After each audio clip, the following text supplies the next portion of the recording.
वर्षको एक पटक शहीदहरू यस देशको राजनीतिक परिवर्तनको अग्रपंक्तिमा रहेर जीवन उत्सर्ग गर्ने दलभन्दा व्यक्तिगत स्वार्थभन्दा माथि उठेर देशका लागि प्राण उत्सर्ग गर्ने व्यक्तित्वहरू,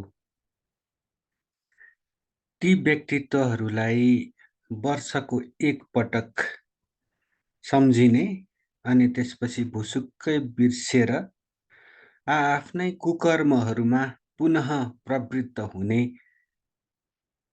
एउटा प्रवृत्ति शासकहरूमा यस वर्ष पनि जारी नै रहने होला। कस्तो अवस्था भन्दाखेरि यो देश साँचो अन्तै सुम्पिएको भनिएको देश, तर सत्ता र शक्ति केन्द्रहरूबाट कोसौं टाढा रहेका हामी जस्ता व्यक्तिहरूलाई दिनरात यही देशको चिन्ता हुँदो रहेछ। यो अचम्मको कुरा छ।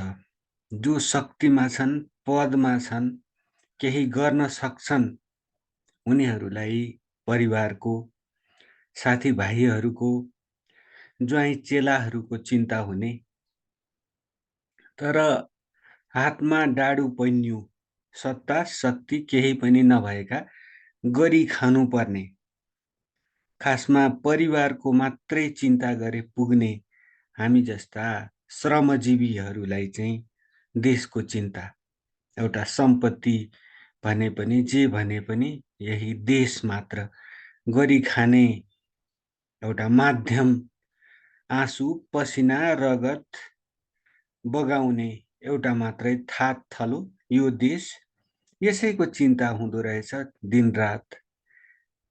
यसै चिन्ताप्रति अभिजात वर्गका आफन्तहरूको बेला बेलामा व्यङ्ग्य बाण पनि सुन्नुपर्छ। आफ्नै आर्थिक अवस्थाप्रति पनि प्रहारहरू सहनुपर्छ। परिवारको चिन्ता गरे हुने, आफ्नो चिन्ता गरे हुने, यस्तो कम हैसियत भएको मान्छेले त कमाउनतिर ध्यान दिनुपर्ने भन्ने किसिमका बाणहरू रातारात धनी भएका कतिपय व्यक्तित्वहरूबाट मर्मस्थलमै प्रहार हुन्छ पनि, तर त्यति हुँदाहुँदै पनि आत्मालाई बन्धक राखेर दुवै हातले सोहोर्ने, जता फेला पर्छ त्यतैबाट धन दौलत सोहर्ने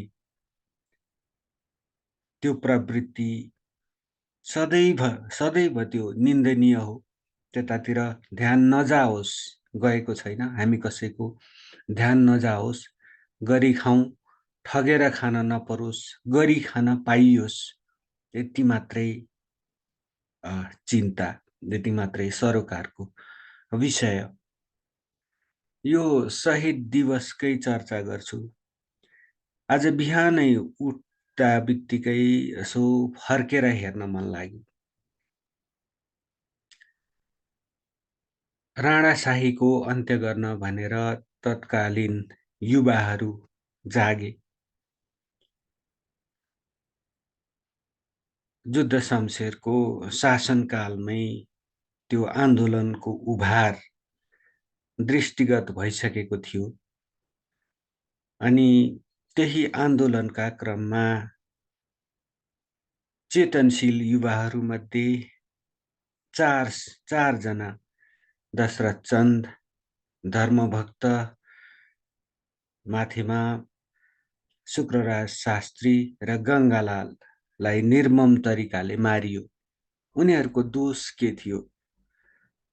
यो नेपाली लोक सदियौंदेखि, शताब्दीयौंदेखि निद्रामा रहेको, आफ्नो दुर्गतिलाई आफ्नो भाग्य नियति ठान्ने नेपाली लोकलाई जगाउन खोजेका थिए।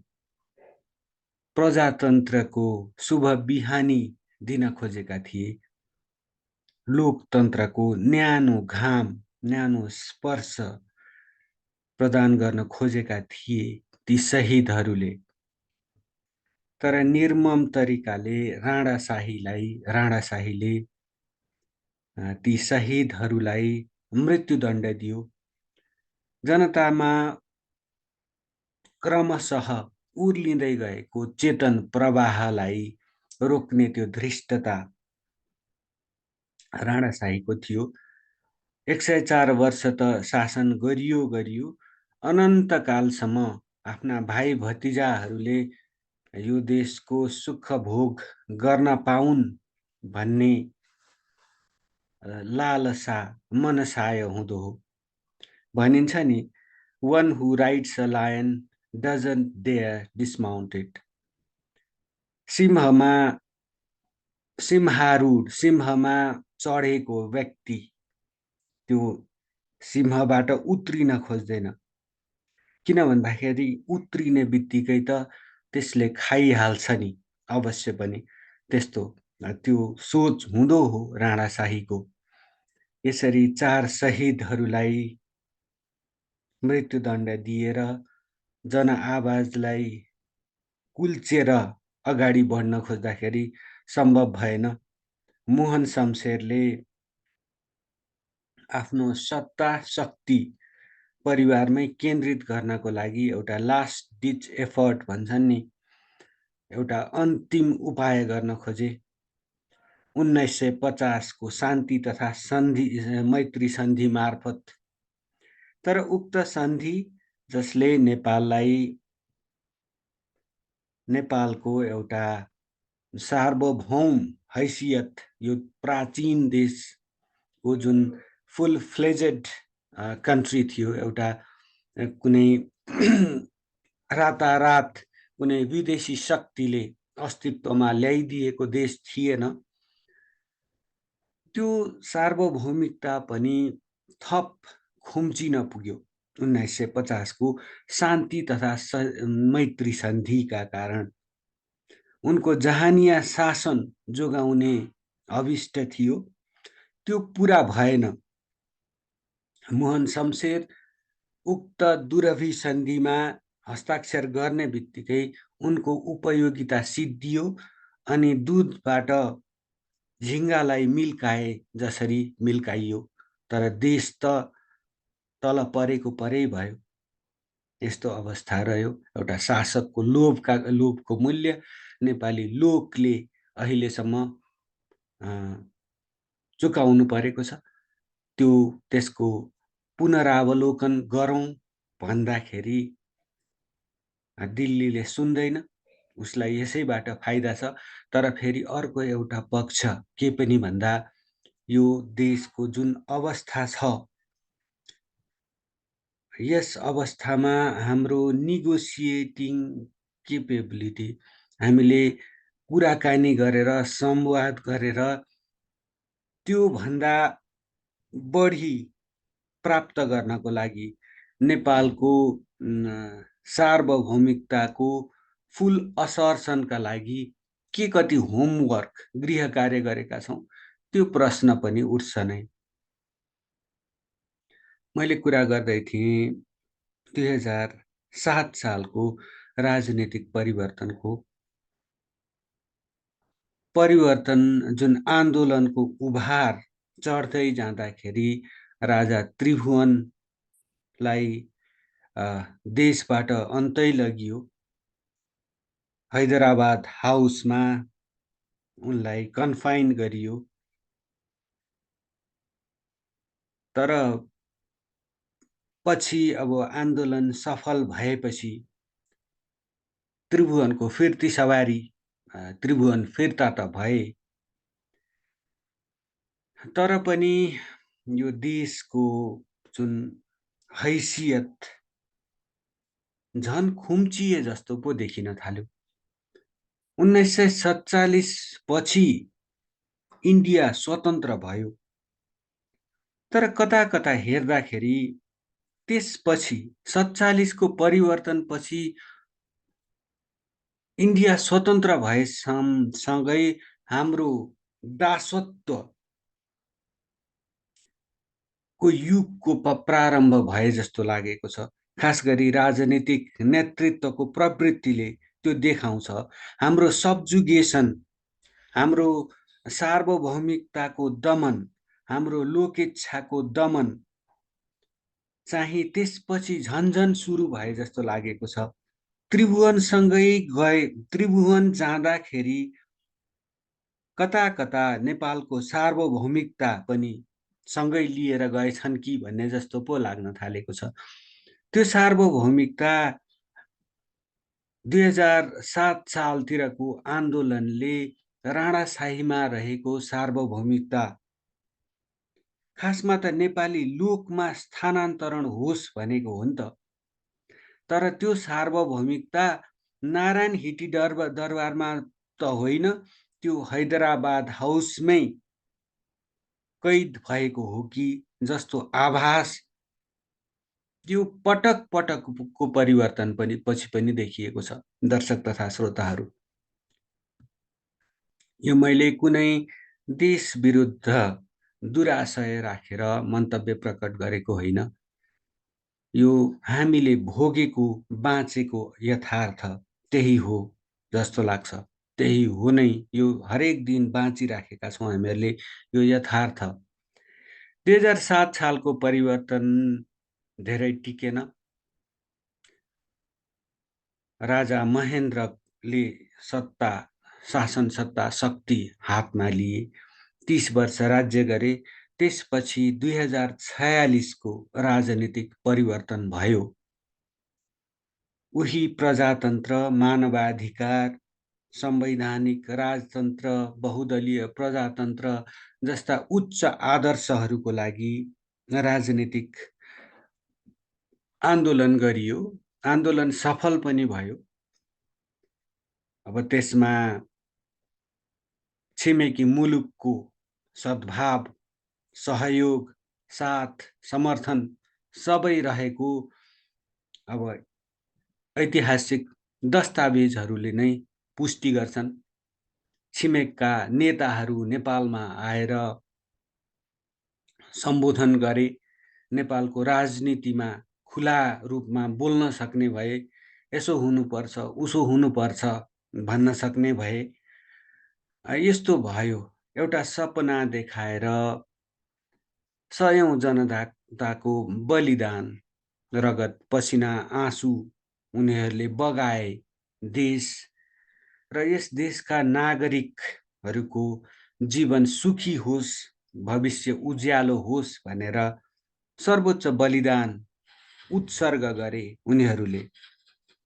तर के भयो दर्शक प्रेम, त्यसपछि एउटा नयाँ मध्यम वर्ग, पुरानो एउटा मध्यम वर्ग भ्रष्ट भयो, पतित भयो, मुख देखाउन लायक रहेन, सत्ता शक्तिको मोहमा चुर्लुम्म डुब्यो, देश र नेपाली लोकलाई अन्धकारमा राख्यो। त्यो भ्रष्टाचारमा, भ्रष्टताको चुलीमा पुगिसकेपछि त्यसलाई विस्थापन गर्नको लागि अर्को आन्दोलन भयो। फेरि अर्को मध्यम वर्गको उदय भयो। तर त्यो मध्यम वर्गले, त्यो वर्गले के गर्यो त? 2046 सालको राजनीतिक परिवर्तनपछि अनेक थरी काण्ड भएका छन्। धमिजा काण्ड सम्झनु भएको होला, फोर्टरुम काण्ड सम्झनु भएको होला, लाउडा काण्ड सम्झनु भएको होला, चेज एयर काण्ड सम्झनु भएको होला, चाइना साउथ वेस्ट एयरलाइन्स काण्ड कतिको सम्झिनुहुन्छ, एलसी काण्डको सम्झना छ कि छैन यहाँलाई? त्यसै गरेर महाकाली नदीको गोदान, 2007 सालको परिवर्तनपछि कोशी नदीको गोदान भएको थियो। पछि त्यो मातृका प्रसाद कोइरालाको शासनकालमा, प्रधानमन्त्रीत्वमा, त्यसपछि बीपी कोइराला उनका भाइको शासनकालमा गण्डकी नदीको गोदान त्यसै गरेर सम्पन्न भयो। 2046 को राजनीतिक परिवर्तनपछि महाकाली सन्धिको मार्फत एउटा उच्च सम्भावनायुक्त महाकाली नदीको गोदान भयो। यी सबै कन्यादान, यी सबै गोदानहरू हुँदाखेरि पनि सजग नेपाली लोकले विरोध गरेको हो।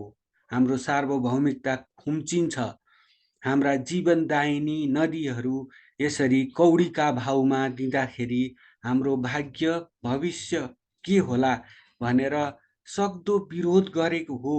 तर ती विरोधहरूलाई अनेक षड्यन्त्र गरेर कुल्चिएको, नजरअन्दाज गरिएको, सुनेको नसुने गरेको हो प्रजातान्त्रिक भनिएका शासकहरूले त्यसो गरेका हुन्। यसरी कस्तो अवस्था थियो भन्दाखेरि भ्रष्टाचार यति संस्थागत भएको थियो, विभिन्न संस्थानहरूमा राजनीतिक कार्यकर्ताहरूको भर्ती केन्द्र बनाइएको थियो।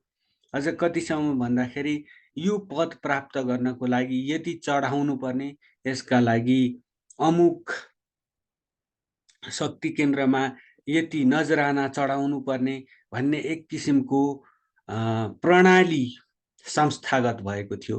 दर्शक तथा श्रोताहरू, प्रजातन्त्रका नाममा एउटा लोक सर्वोच्च हुने भनिएको, लोकको अभिमत सर्वोच्च हुने भनिएको प्रणालीमा, राजनीतिक प्रणालीमा यसरी भ्रष्टाचार संस्थागत भएको थियो।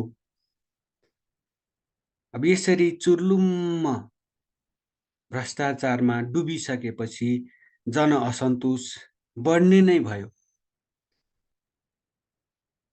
अनि यसै यही कालमा यो एउटा गिरिजाप्रसाद कोइरालाले नै 13 वर्षसम्म प्रधानमन्त्री सम्हाले।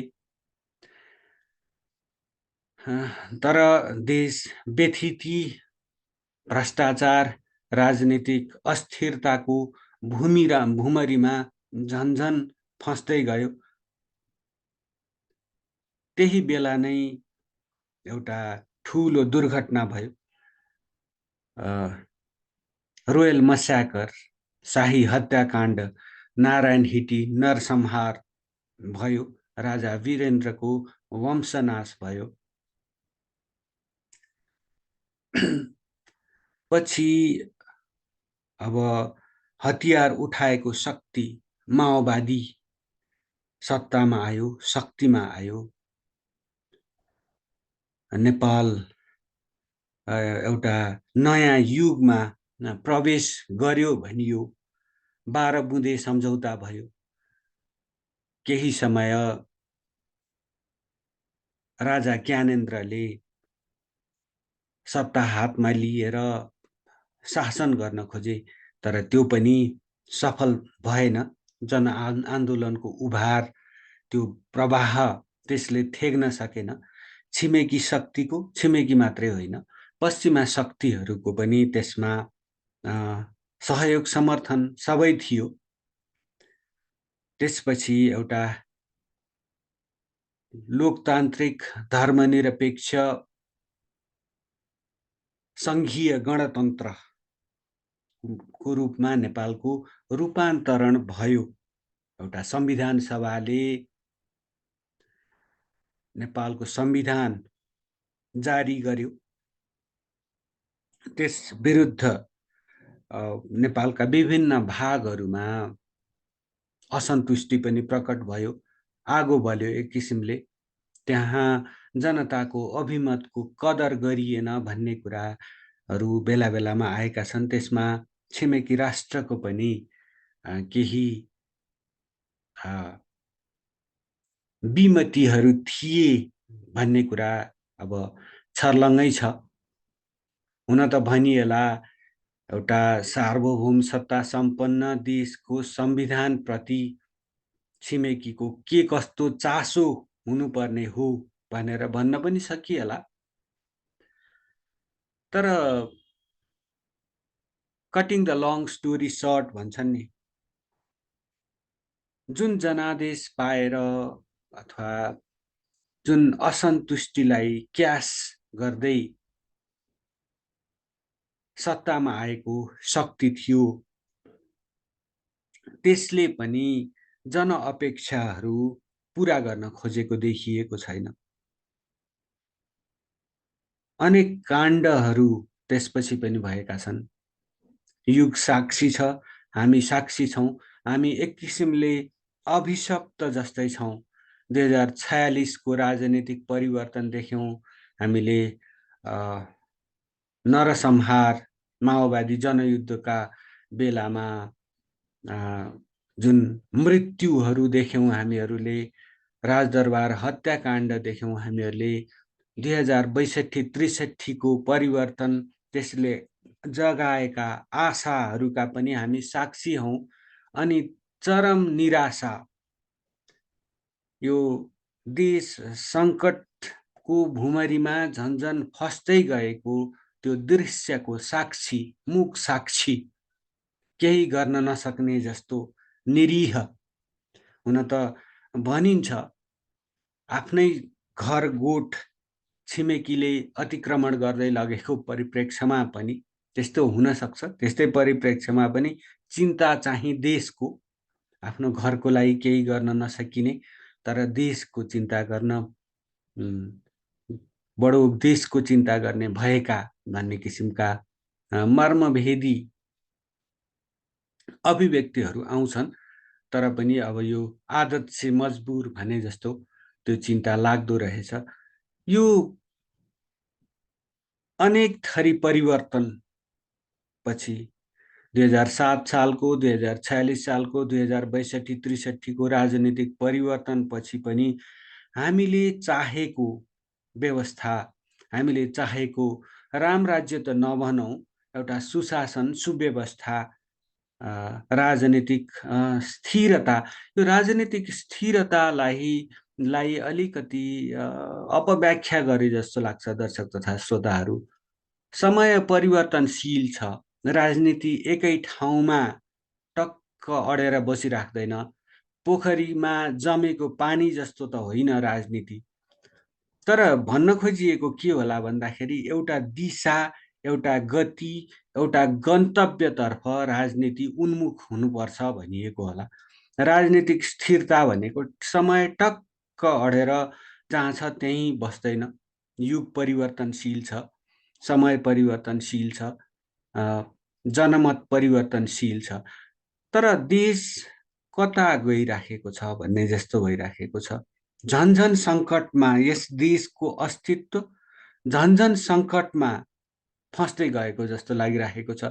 कतै हामी भिरतर्फको यात्रामा त छैनौं भन्ने जस्तो लागिराखेको छ।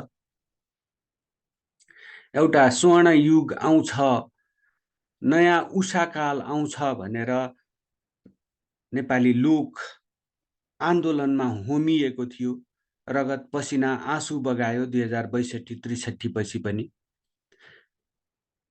तर अवस्था त्यसपछि पनि कस्तो रह्यो भन्दाखेरि युवाहरूले काम नपाएर सडकमा, जुन संविधान सभा भवन नजिकै आत्मदाह गरेको जस्तो गरेको, अनि देशमा काम नपाएर हरेक दिन हजारौं काम गर्ने, उद्योग गरेर बस्ने, जीविकोपार्जन गर्ने, परिवार पाल्ने परिस्थिति नभएकोले विदेश जानुपर्ने, डर्टी, डिफिकल्ट, डेन्जरस काम गर्न बाध्य हुनुपर्ने, युद्धमा सहभागी हुनुपर्ने र एकातिर साहुको चर्को ऋण त छँदैछ। त्यो ऋण तिर्न सक्नु त कता छ कता जीवन गुमाएर लास बनेर कफिनमा बन्द भएर फर्किनुपर्ने परिस्थिति उत्पन्न भएको छ। भ्रष्टाचार, बेथिति, अव्यवस्था चरम चुलीमा छ भन्नै परेन। साक्षी छन् 60 केजी सुन काण्ड, ललिता निवास काण्ड, यस्तै यस्तै अनेक काण्डहरू, यति ओम्नी आदि इत्यादि सबै साक्षी छन्। फेरि नयाँ काण्डहरू हरेक दिन जसो एउटा नयाँ स्क्याम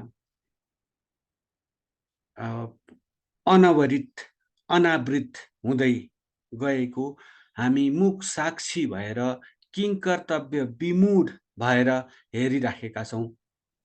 गोपाल प्रसाद रिमालको त्यो आमाको सपनाका पंक्तिहरू सम्झनुहुन्छ के दर्शक प्रेम श्रोताहरू? त्यो हामीले खोजेको नायक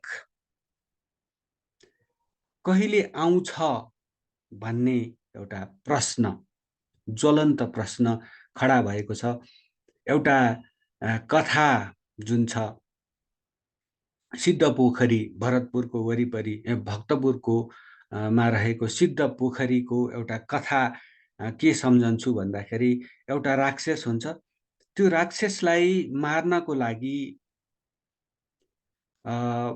एउटा तान्त्रिक जान्छ के भनेर जान्छ भन्दाखेरि त्यहाँ रहेका मानिसहरूलाई म त्यसलाई मारिसकेपछि यो अक्षता छर्किदिनु अनि त्यसपछि म पुरानै स्वरूपमा फर्किन्छु भनेर भन्छ। अनि घमासान युद्ध हुन्छ, तान्त्रिकले राक्षसलाई मार्छ, तर जनताहरू त्यसको रौद्र रूप देखेर यति तर्सिन्छन्, त्यो जुन जसलाई भनिएको छ अक्षता छर्किनु भन्ने, मानिसहरू यति तर्सिन्छन् उनीहरू आफै नै भाग्छन्। राक्षसलाई मार्न राक्षस जस्तै हुनुपर्छ उसलाई, तर त्यो राक्षसको रूप देखिसकेपछि लोक यसरी तर्सिन्छ कि अक्षता छोडेर भाग्छ। कतै हामीले एउटा त्यस्तै परिस्थिति त्यस्तै परिदृश्यको सामना गरिराखेको त होइन।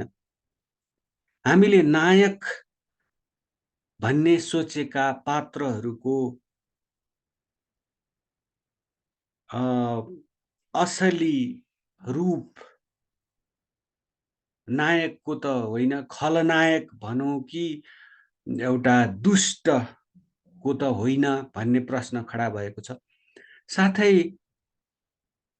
कि यस्तै किसिमको परिवर्तनका लागि के एउटा निश्चित परिवार, तिनका आसेपासेहरू, तिनका भाइ भतिजाहरू, तिनका ज्वाइँ चेलाहरूले यस देशलाई पैतृक सम्पत्ति ठानेर दोहन गर्न पाउन् भनेर हामीले राजनीतिक परिवर्तनहरूमा हाम्रा शहीदहरूले जीवन उत्सर्ग गरेका हुन् त्यही उद्देश्य प्राप्त गर्नका लागि। यो प्रश्न एउटा यक्ष प्रश्न भएर हाम्रा सामु खडा छ। हामीले कस्तो परिवर्तन चाहेको हो? त्यस्तै परिवर्तन चाहेको हो भने त केही भएन। एकचोटि भोट हालेर एकचोटि कुनै दललाई प्रलोभनमा परेर वा राजनीतिक दर्शनले अभिप्रेरित भएर मत हालिसकेपछि 5 वर्षसम्म चुप्प लागेर बसेर हामीले चाहेको राजनीतिक परिवर्तन सम्भव हुन्छ के हामीले यी नेताहरूलाई बाट त्यसो गरेर हामीले यो देशलाई यी नेताहरूबाट जोगाउन सक्छौं? के हामीले खोजेको राजनीतिक परिवर्तनमा कुनै निश्चित दलका टाउकेहरू सर्वेसर्वा हुने, संसद तिनीहरूको दास हुने, सरकार तिनीहरूको दास हुने, कर्मचारी तन्त्र तिनीहरूको दास हुने, के यस्तो परिपाटी हामीहरूले खोजेको हो? हामी आफ्ना चाहनाहरूप्रति सार्वभौम सत्ता सम्पन्न नागरिकको हैसियतमा हामी हाम्रा चाहनाहरूप्रति, हाम्रा इच्छाहरूप्रति, हाम्रा दिशा गन्तव्य र गतिप्रति आगामी दिनहरूमा अझ बढी सजग र सचेत हुनुपर्नेछ। के भन्नु भन्दाखेरि यो देश ज्यादै मूल्यवान छ। यो देश मात्रै हाम्रो एउटा सम्पत्ति हो, हामी सारा नेपालीको सम्पत्ति हो। And this country is too important to be left to politicians alone. यति भन्छु, देशलाई राजनीतिकर्मीहरूको पोल्टामा मात्रै नसुम्पौँ। यस देशको भाग्य भविष्य नियतिसँग हाम्रो आफ्नो पनि भाग्य भविष्य र नियति जोडिएको छ। त्यसैले हाम्रो राजनीतिक नेतृत्व, हाम्रो कर्मचारी तन्त्रका हरेक कदमहरूप्रति सजग र सचेत रहौं। उनीहरूलाई जन उत्तरदायी बनाऊं। यही नै हामीले चाहेको व्यवस्थाको मूल मर्म हो जस्तो लाग्छ।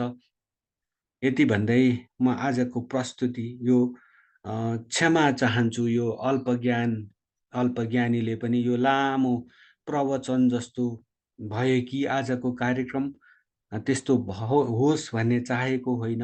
यो अन्तरक्रियात्मक होस्, हाम्रा प्रस्तुतिहरू अन्तरक्रियात्मक हुन्, यहाँहरूको विचार जान्न पाऊँ, एउटा नागरिक पत्रकारिताको पक्षमा प्रयास गरेका छौँ। यसलाई साथ सहयोग गरिदिनुहोस्, लाइक गरिदिनुहोस्, सब्स्क्राइब गरिदिनुहोस्। यति भन्छु र आजको प्रस्तुतिबाट बिदा चाहन्छु। कार्यक्रम हेरिदिनु भएकोमा, सुनिदिनु भएकोमा धेरै धेरै धन्यवाद।